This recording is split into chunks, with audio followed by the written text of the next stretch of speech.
Good morning. The government plans to spend almost €2.2 billion on new water supplies, subsidies and direct aid to farmers to alleviate a prolonged and worsening drought they say has decimated production of rice, cereals and olives.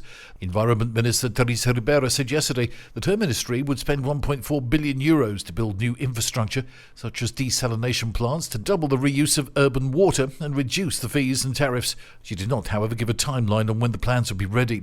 The Agriculture Ministry will provide an additional €784 million to support agricultural production in Europe's primary exporter of fruit and vegetables and to alleviate the burden on farmers from the drought and rising costs.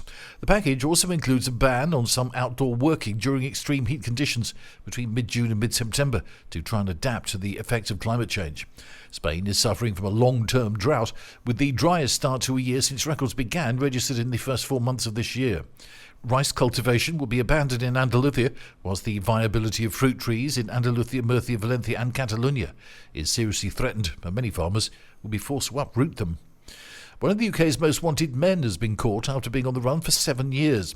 Mark Francis Roberts, who's 29, was arrested on Wednesday in Estepona in an intelligence-led operation involving the UK's National Crime Agency, the Guardia Civil and the Merseyside Police. Roberts was discovered in southern Spain and was identified and arrested by Guardia Civil officers. Roberts remains in custody, awaiting extradition proceedings. He was wanted by the Merseyside Police for alleged grievous bodily harm and the attempted robbery of a man's £60,000 watch.